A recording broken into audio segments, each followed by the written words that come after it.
anybody that knows the DC animated world or the comics knows that Constantine and Batman are two of the best detectives in the world. Full stop. End game. And you had them pairing up for an epic battle of, oh golly, this could have been so good. And it wasn't. What if I told you that you have all the tools you need to write a great story, and these tools are not limiting but freeing? Join me as we unpack our writer's toolbox, use it to break through the writer's block, and find the story that you want to tell the way you want to tell it, one tool at a time. Anybody that has been watching my channel knows that I love me my Batman, and I am a huge fan of the DC animated universe, and I have just been absorbing everything I can. And after rewatching Batman the Animated Series and Justice League, I decided finally to dive into the DCAU, and I've been holding out watching Justice League Dark because I don't want it to end. And last night I watched it finally, and I'm so disappointed. It could have been so good. For those of you who haven't seen the movie, it is a sort of representation of the comic book of the same name. In the film, in a flashback, we see the exorcist and con man John Constantine and Jason Blood engage with the Demons 3 in a poker game for high stakes. Constantine offers his home, the House of Mystery, as part of the pool in exchange for a box of artifacts, including a chipped dreamstone. In the present, a magical threat arises, causing violent murders to be committed by law-abiding people around the world who think they're victims of demonic creatures. The Justice League gather to conclude that magic is the source of the crimes, but Bruce Wayne, aka Batman, is skeptical of this. Later that night, Batman is in his home, Wayne Manor, and he is trying to shave when suddenly messages are written on the walls, Constantine, prompting him to go seek out a reluctant Zatanna for help. Eventually, Deadman, Batman, and Zatanna go to meet Constantine at his House of Mystery and convince him to lead them to find out why these magical events are happening. The team then visits Richie Simpson, an old friend of Constantine's, and Zatanna, where they find shroud spirits of death waiting to collect Richie's soul upon his upcoming demise. Simpson, you see, has cancer, and it is sort of implied that it's Constantine's fault for abandoning him to his fate, but loans them Conscienti key, if I'm saying that right. Constantine and Zatanna use the key to view one of the victim's memories and discover that he was possessed by an unknown entity. A magical creature is conjured out of a toilet, and they fight a giant poo monster. Oh, this really hit the fan. Before narrowly escaping and destroying it. When they return to Richie's house, he is on the edge of death. Constantine runs into the back while Batman revives him with a giant medical syringe that he happens to carry in his utility belt, because of course he does. Constantine returns with Jason Blood in chains and is a little bit impressed by Batman. Upon being caught by Constantine, Blood explains that centuries ago, the sorcerer Destiny possessed the Demon Stone in an attempt to overthrow Camelot, using it to make people see their worst nightmares and feed off their torment. Richie wakes and claims Felix Faust is the assailant, so Constantine summons the Swamp Thing to help the group locate Faust's observatory of the cosmos. A magic battle ensues, which is a pretty epic battle and quite cool, but amounts to not much of anything plot-wise, except that Batman deduces that Richie had tricked them, and Zatanna gets injured. Constantine tries to reason with Richie that the Dreamstone, with Destiny's soul trapped inside, is using him. However, of course, he doesn't listen, and kaboom! He is now Destiny, and he wants to take over the world. Yay! In an epic battle, the team tries to stop Destiny while mortals in the Justice League attack them because they see them as demons. Blood fatally wounds Destiny with the sword while Constantine and Batman destroy the Dreamstone and Destiny's body, bringing back Richie, who is dragged to hell for his sins as insurance that Destiny cannot return. End screen. Now, one of the chief problems of this movie, and there are a few, is that Batman has absolutely no role in it at all. Why is Batman there? We start off sort of like a hero's journey. He becomes non-existent. He is only there as trailer fuel. It is very clear that Batman and the Justice League characters are only there to get the fans of the comics and the movies to watch this, because Constantine and the other members of the Dark League are not as famous as Batman and Superman and Wonder Woman, so we've got to just shove them in there. And while we're at it, what happened to Hal and how come John's there? I mean, I'm totally cool because I love John. I'm just so thrilled that he's there, but did I miss something? I might have, because I'm watching these movies out of order, but let me know in the comments what on earth happened to Hal. Anyway, so that's the first problem, is that we don't have a clear protagonist, because we think it's Batman, but then it's not Batman. It's sort of Constantine, but it's not really Constantine, and that's a problem. Another problem is we have no mentor. There is no mentor in this story at all. And like I said in that video about the 8 mandatory characters in a story, you need to have a mentor, and there just isn't one. There just isn't one at all. Another major problem with this story are the stakes. The stakes are way too high. It is very hard to care about the end of the world when we all know it's not going to end. We know they're going to win. No, the big bad isn't going to be victorious because we know that this movie came out in 2017 and it is 2022 and the world ain't over. And the Closer Look, which is a great channel, by the way, he says this perfectly in his video about the Marvel universe, so have a little listen to him. Every time I see a Marvel movie, and then there's this big info dump where a character is told that everyone on Earth will die, and then the character says, "Everyone on Earth will die." my investment in the story just plummets. And I imagine that's the case for a lot of you guys too, as because of this, we're now going into the climax knowing with 100% certainty the villain's plan will fail. And as a result, it makes for predictable storytelling. And as a general rule, the more predictable a story is, the more boring it gets. I'm talking about the animated movie. That's what I'm talking about. We're stay on topic. Not the live action stuff, not the movies, not the live action movie of Constantine, none of that. I am talking about the animated movie, Justice League Dark. And I haven't seen War yet, so no spoilers, okay?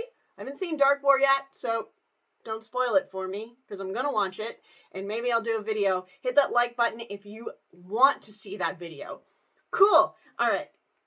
So let's pretend for a minute that Justice League Dark is a first draft. And let's also pretend, since we're pretending, that it is my first draft. And I've written it, and I think that was pretty good. But you know what? It could have been better. So I crack out my writer's toolbox. Or in this case, my utility belt. Because we only use one tool at a time, I'm going to use the hero's journey, because that's what we've been talking about all month. We have been talking about the hero's journey last few months on this channel, so I'm going to use them, and I'm going to see with just a few tweaks. I'm not going to touch the plot at all. I'm going to use a few tweaks using the hero's journey and see where the holes are and how this story could have been better. All right? So the beginning of the movie starts off pretty well. We establish the ordinary world with a seemingly normal car accident, and then demons, because this is not the same kind of world that you and I are used to. But we establish that the Justice League save people when they are being attacked by demons, and we establish that ordinary world. We also establish the ordinary world of Constantine, which also involves demons and apparently playing poker. I want Jason to make it clear that it is the Dreamstone that he is after. The reason I want to establish this is not just because I want the MacGuffin to actually mean something, but I also want to reveal a little bit about Constantine's character. Now, if you read the comics, you know that Constantine's a bit of a jerk and he does a lot of bad things. But I want to establish that right up front, and I'm going to do that when he takes this ruby. I want to show that he is willing to steal the stone from Jason, who has come to get it explicitly so he can free himself from his coexistence with Etrigan. And he doesn't want to be Etrigan, and Constantine knows this, and he doesn't care.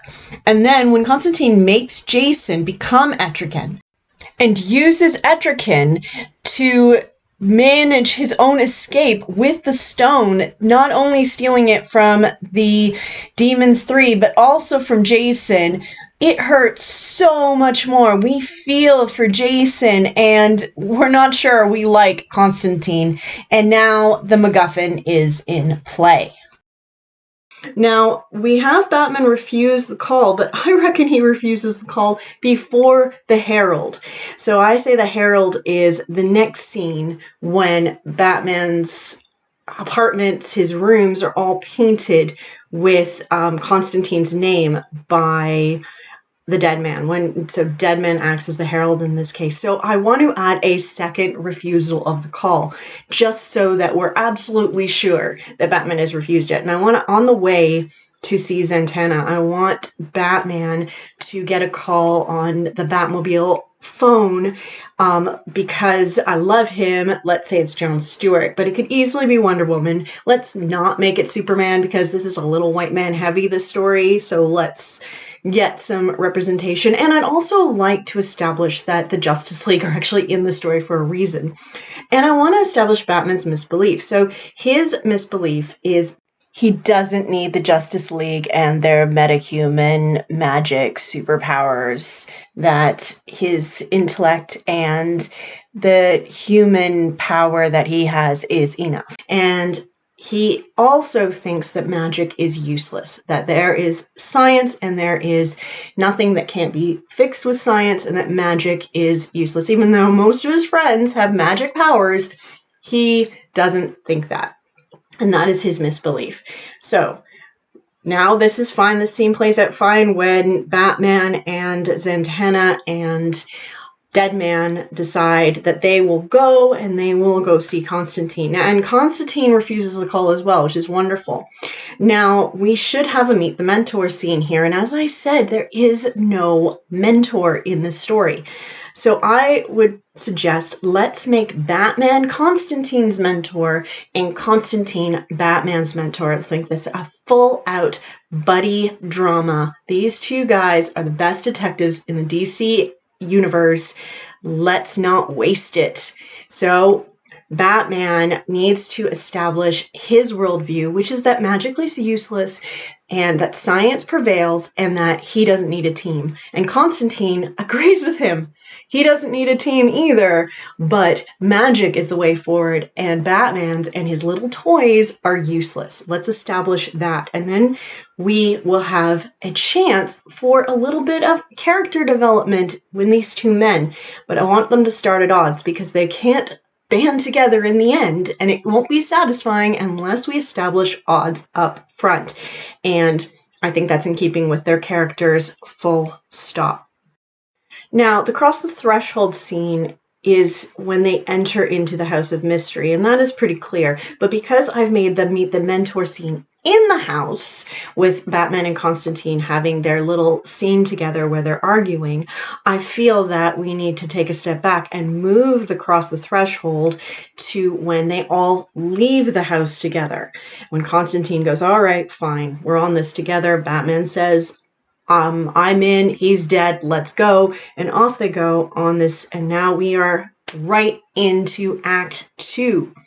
Now, the mid-build plays out pretty much perfectly. They go to Richie's house, it takes them to the hospital. From there, they go back to Richie's house, which takes them back to the House of Mystery.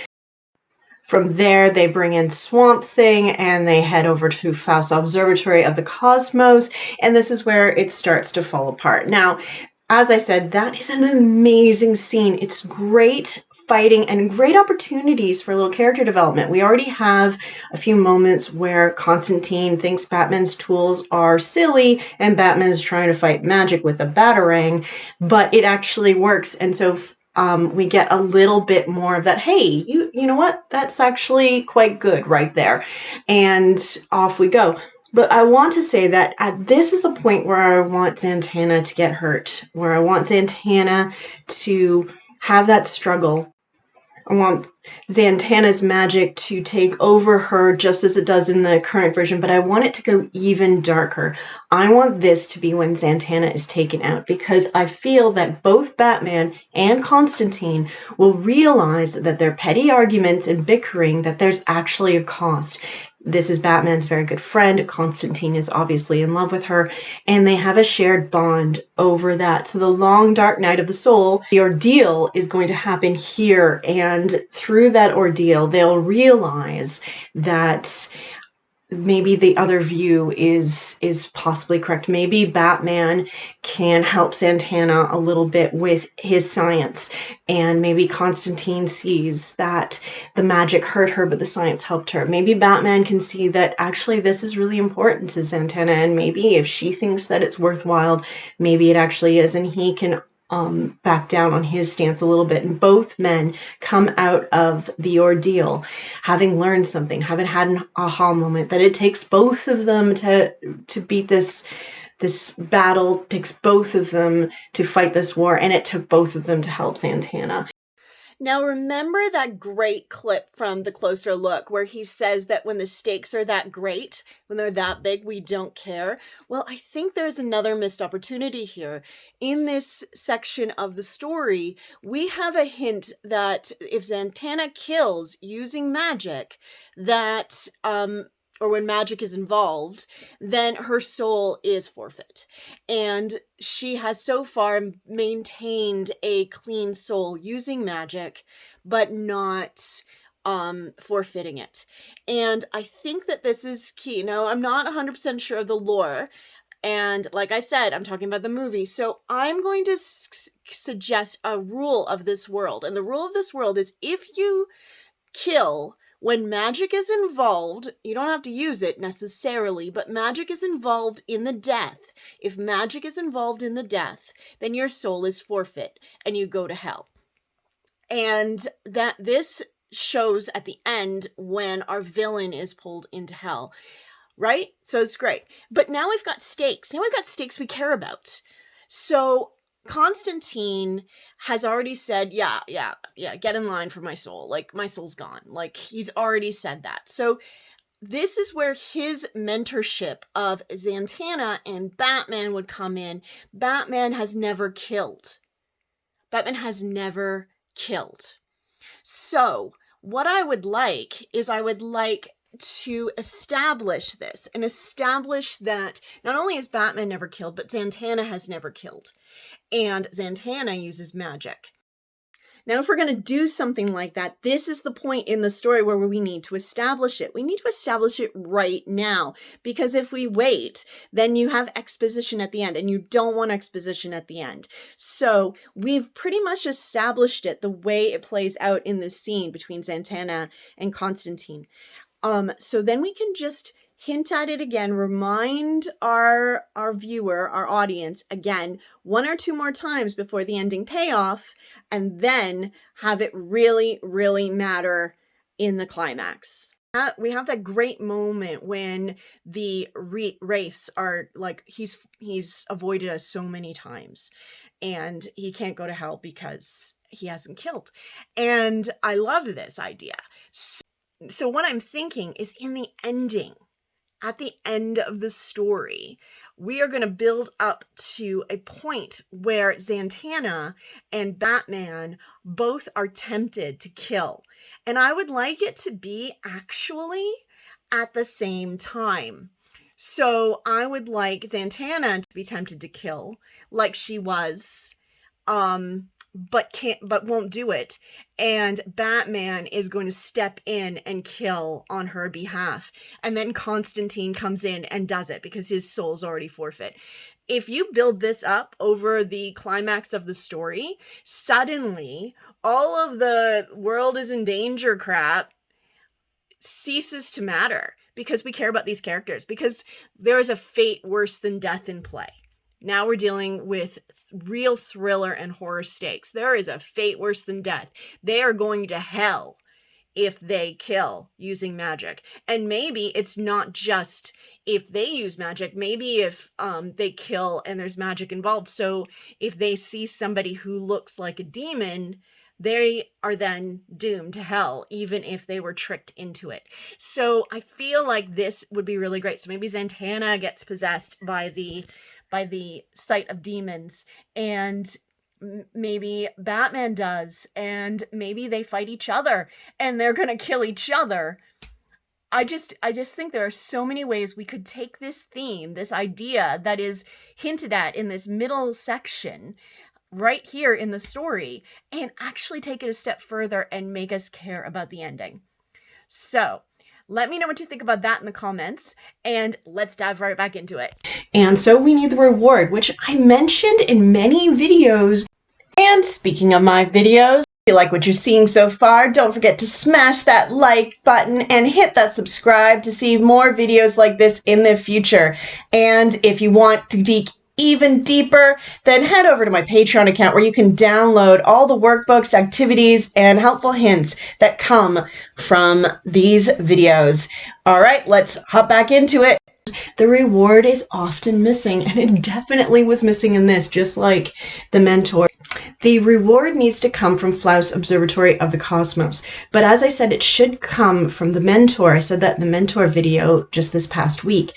So what I want is for Flaus to present some kind of tool that they will need to fight off Destiny in the end battle. And I want Batman to present his Batarang as the tool that will destroy the Dreamstone just like it does in the film, except I want to make Constantine take whatever he gets from Flaus and infuse it with the Batarang. So now the Batarang is got a little bit of magic in it. So it's a combined tool of both their efforts that will win in the end. But that's just foreshadowing. We don't know that yet. So here we also promise the road back. Maybe we're not certain Zatanna will recover, but we know she is on the mend. That takes us to the beginning of the ending payoff, and we head into the final battle. And I think it can play out pretty much the way it does, with only a few tweaks. So in the resurrection, Batman is going to call the Justice League and admits that he needs the team, that he's better with a team, and he needs them to help him along the way, showing his growth.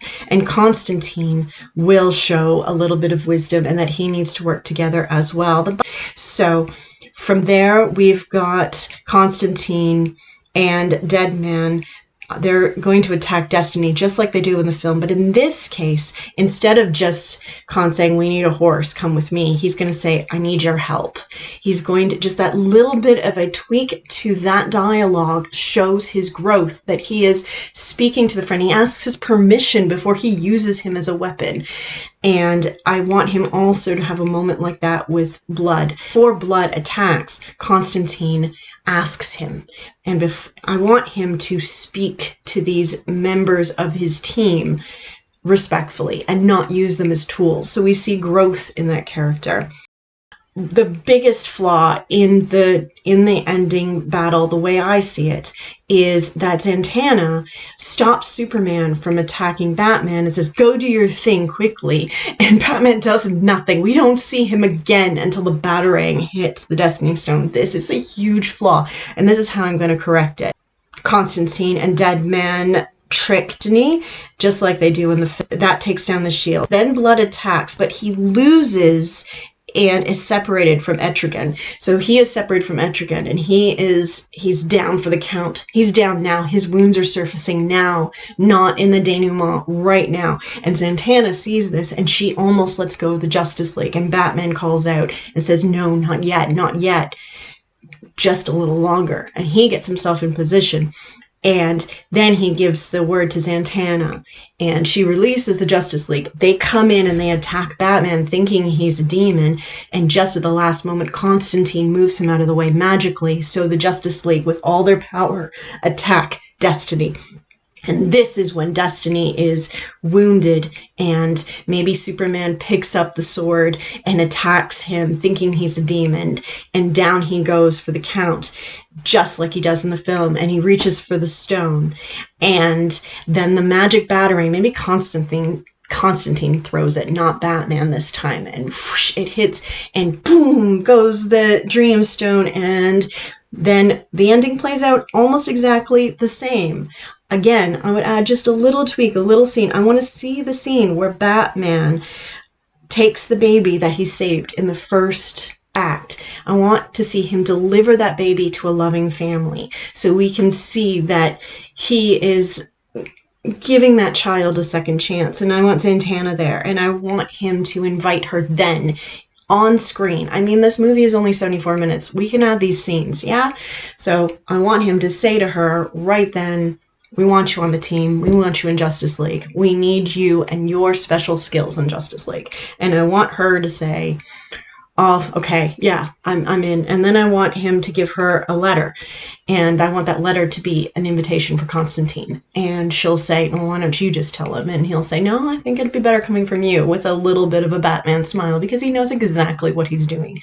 And then we cut to the end where Etrigan and Deadman and Constantine and Zatanna are burying Jason Blood's body by his village. And she gives Constantine the letter and says, Batman wants you as part of the Justice League. And the ending plays out exactly as it does there. And they go into the House of Mystery, roll credits, super happy ending. And I love it. Tell me what you think in the comments. How would you rewrite this story? How would you make it better? Did I miss anything? Is there any way that you can make my version better? And as always, keep writing. My share of chaos, I make my claim, and Etrigan is my name. Oh, great. It rhymes. That's not gonna get old fast.